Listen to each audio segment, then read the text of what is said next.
Hi YouTube, it's me again. Um, my aunt just came and picked up my dad, took him to the hospital. He's got pneumonia now, so he's really sick. Um, but I wanted to hop on here and discuss some things about burnout. And we all go through things through life, especially if you're a Christian and you're trying to. Because there's no such thing as a perfect Christian. Even us as Christians, we mess up. Okay, we're human, and sometimes we, as Christians, whether you're born again or been in it a long time, we can get spiritually burnt out. Like, we can spiritually get burnt out and physically burn out because whatever the situation is, somebody may not be stepping up, and you feel like you're the only one that's doing it, and all of a sudden it starts to build up and it becomes too much and you literally burn out. And once you burn out, that is when you eventually you fall and you don't get back up. But here are some helpful tips. It may not help a lot of people, but this is just my personal, and I wrote them down too because I have short-term memory loss, so I don't remember things too well. So I wrote it down for myself so I could remember what I wrote down. So if you see me go like this, I wrote it down in my notes on my phone. So this is little helpful tips that helped me, and I hope it can help you in a way. More of a encouraging to improve our spiritual life as we go through life now. The way the world is, it's kind of hard to keep the faith. So the number one thing is, take a break. Take a break. It does not hurt to sit down and just take a break. Go on a vacation. Get away for a while. It doesn't hurt to do that. The chances of a burnout is a product of putting too much on physical health, our emotions, and our mental resources. And to be honest, we are creatures of habit. We as human beings, we are creatures of habit.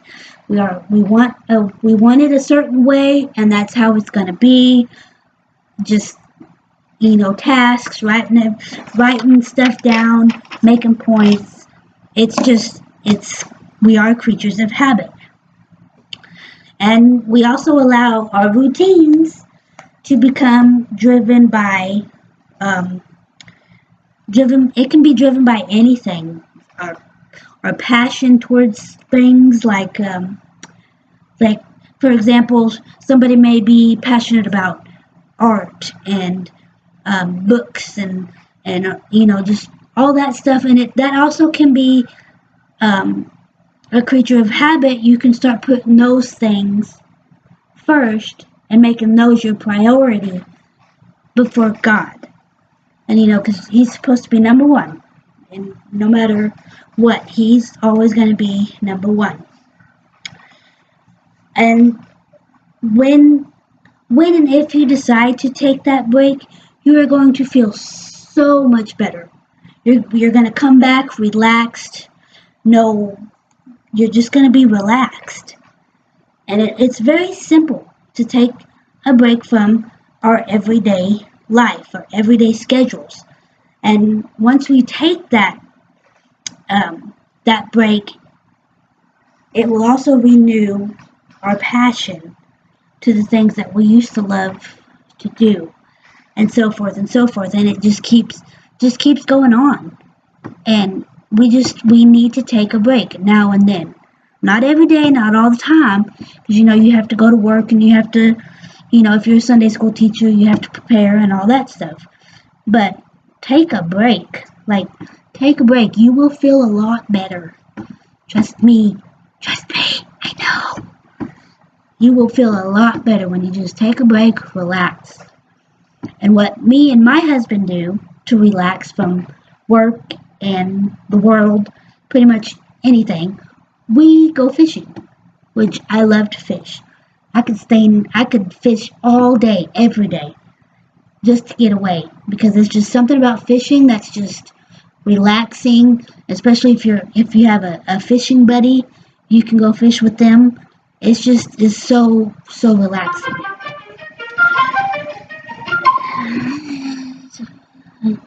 Oh my, great, perfect. Okay, sorry, that was my brother. He was texting me saying that he would be coming, I think tomorrow, to be with me while I'm here. So, step number 2.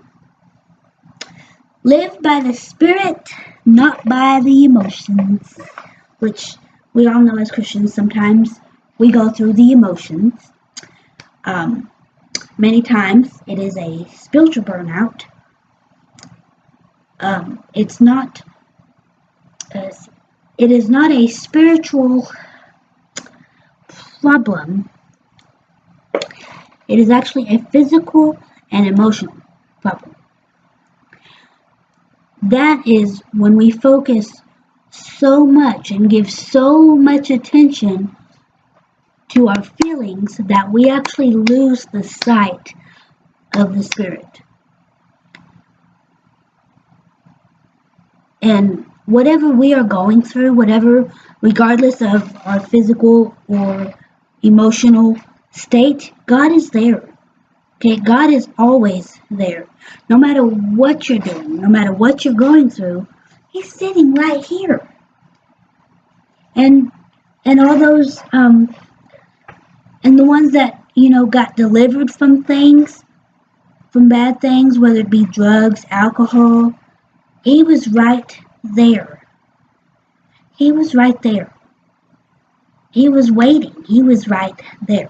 But God is always present, regardless. He's always there, regardless of whatever you're going through. And passion is also connection to the Spirit of God.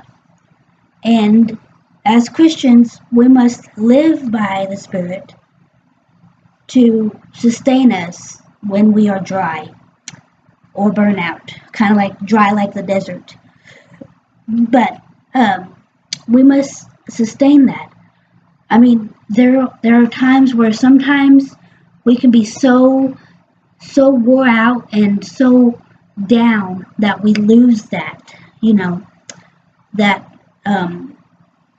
that connection. But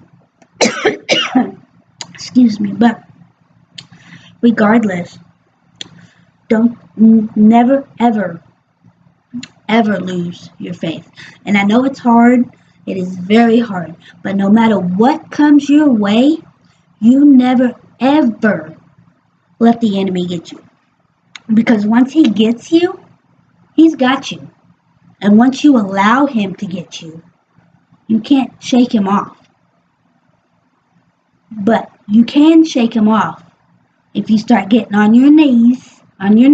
Sorry, my Texan came out. On your knees and start praying. However you pray, it does not matter. Find a quiet place and say, Lord, I'm burnt out. I can't do this anymore. Show me something that will encourage me, or send me somebody that will help me, to encourage me to move on, to get back up. Because we all need that special friend. We all need that special person to lift us up. Okay? Whoever God sends you, that's from God. That person will lift you up in the time of need. Okay? Do not get burned out. Take a break. don't you ever stay down. You get right back up. Number 3 is renew your purpose. Now, a lot of us don't know what our purpose is, including me, but God knows. God knows our purpose. God knows our purpose in this life, and God knows what we're going to do, what we need to do. But reconnecting to God's purpose is actually not very hard to reconnect with God. It's not very hard. Our purpose is not to preach sermons or just to live an explanatory or explain, how do you say that word, explanatory life. I don't know. I don't know how you say it. What is it?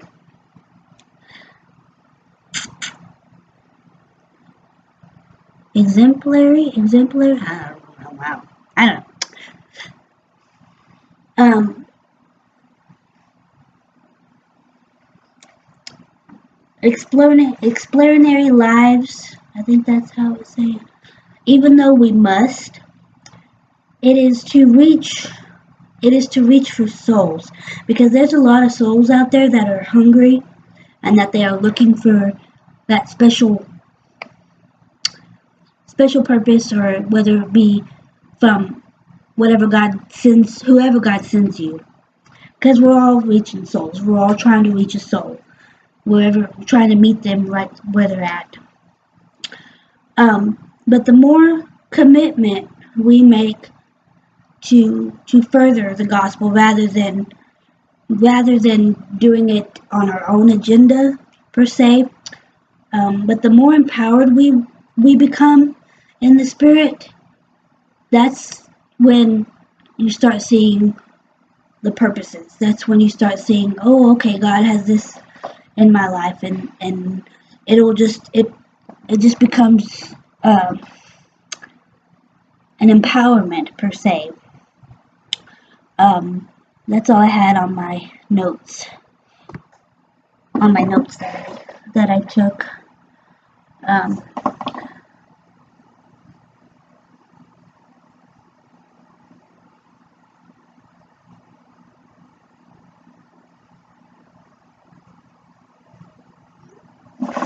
But yeah, that's what was on my mind today when my aunt took my dad to the hospital. So just remember that if whatever is getting you or making you feel like you're losing it, or you're not where you're supposed to be, like you know where you're supposed to be, but you're not there yet, or something like that. I have no idea. But yeah, just keep it up. Don't waver. Don't let the enemy get you, because that is a big no-no. Because once he gets you, that's when he gets you. And you'll start going down paths that you don't need to be going down at all. That's when you get down on your knees and you say, Lord, just help me. Because he's there. He is. Through everything. He's there from the time you go to bed to the time you get up. He's there. Okay? He's there. And he's never going to leave you. People may leave you, but he'll never leave you. Your friends may leave you, but he'll never leave you. Your friends, family may not love you, but he loves you. Okay, and that's how he is. He is a loving, merciful God, faithful, never lies, always tells the truth, and he will tell you when you're in the wrong. He'll either smack you up the head, or he'll knock you down off of a ladder if you're changing the light bulb in the house. And if you know that you're not supposed to, if you know you're not where you're supposed to be, he will tell you, whether it be in your dreams. or walking down the street, he's walking with you. He can whisper, he can show you something and go, I need to go back. It just can be anything, you know, it can be anything. So I'm going to go get my Bible real quick, the one that I leave here. It's the one I use quite a bit, you can tell because it's falling apart.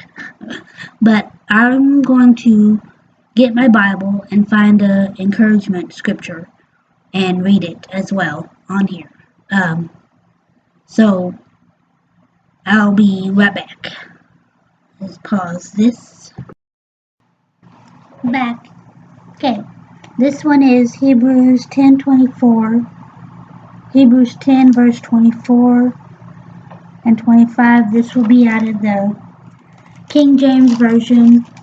But I will read it from another Bible because this particular type of Bible is hard to understand for some, and that's why I like to keep this and the ESV because it kind of explains it better, just a little bit.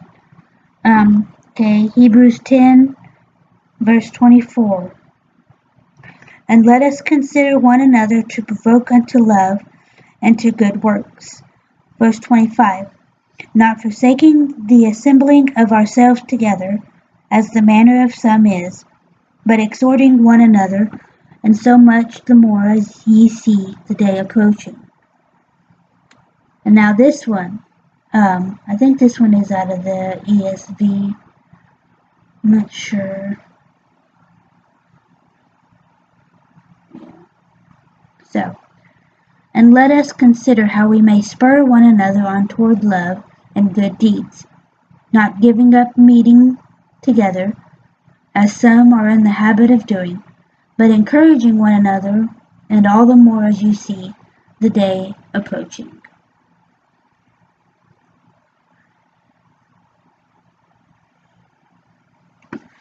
Okay, this will be another one out of the King James. I believe it's Psalms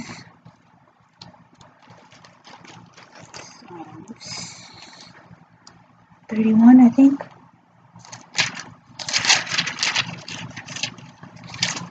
It's 31.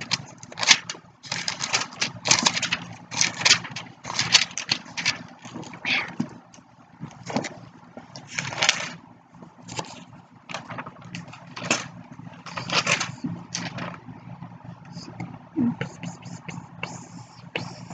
31.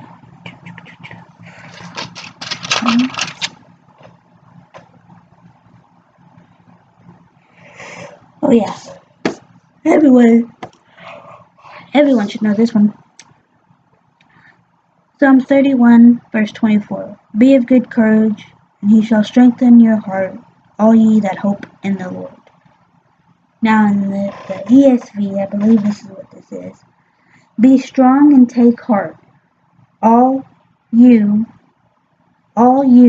who hope in the Lord.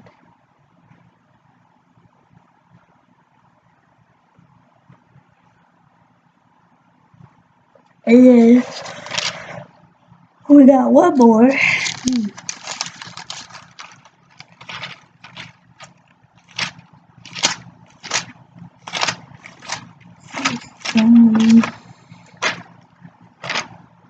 One.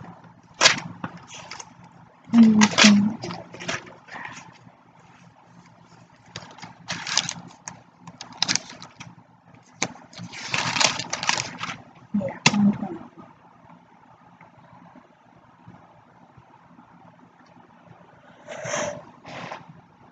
Pick this up so I can read it from there too. Okay. Psalms 121. Psalms 121, verse 1 through 2. I will lift up my eyes unto the hills, from whence cometh my help. My help cometh from the Lord, which made heaven and earth. And this one, I lift up my eyes to the mountains. Where does my help come from? My help comes from the Lord, the maker of heaven and earth. A little bit of encouragement there. But excuse me. Because I'm gonna get into the prayer after I get off this making this video. Because I need to get into some deep prayer today or tonight while nobody's here. So, but I hope that encouraged y'all just just a little. And just remember that you're not alone. There are people out there that understand and that are going through the same stuff that you're going through, whatever it may be. But just remember that the Lord is always there, and just remember that He's always there, no matter where you go, no matter what you do. He's always there. But let me know in the comment sections what topics or videos I can do, whether it be for the women, a hair tutorial, which I have done hair tutorials before in older videos, and I can redo them now since my hair has changed. It's a lot fuller now, so I can redo some of those hair tutorials if you don't want to go all the way back and look for certain hair tutorials. But I'm thinking on doing another hair tutorial on short hair, like if you have hair from here or here, I can try and do a few hair tutorials on those with clips and hair pieces. I may do that. I may make a video on that with my friend, because my friend has short hair. She's got thick hair, and I can actually probably get with her one day and do a video together on how to do certain hairstyles with short hair and how to make it look like you have full hair. But we'll get into that later. And I can also try to do it as well, because when I curl my hair, it's short. So what I may do is when I get home, when I get back to Midland, I will do that because most of my stuff is back home. I don't have much stuff here because I don't want to have to bring stuff back and forth, So with that said, have a good night. I'm going to get off of here and get into prayer real quick so I can anoint my dad's house and everything and pray for his neighbors and all that stuff because they've been having break-ins lately. A couple days ago they broke into my dad's pickup because he forgot to lock it. Somebody broke into somebody else's house because they forgot to lock their door. Because living out in a small town, you don't think anything can happen. So where my dad currently lives, people don't lock their doors or their vehicles. So what I'm going to do right now is I'm going to anoint the house, pray over it, and then pray over my dad's on the outside, and I'm going to pray for my dad's neighbors and the neighborhood, and I hope that these people come to justice, and I hope the police find the people that are doing these. And I'm sure it's a bunch of kids. I mean, so, but anyways, y'all have a blessed day, blessed night. I'll try and post more videos with stuff that's going on and me being married and all that stuff, But anyways, I will try and upload more videos. I'm actually running out of ideas. Well, I guess I can do another outfit haul too. Yeah. So I can what clothes I do have here. I can do a video on the clothes I have here. Especially, you've already seen this outfit, which I bought it here at this little convenience store here, which is so cute. And yeah, so I will catch y'all later. And just have a good night and keep Jesus first.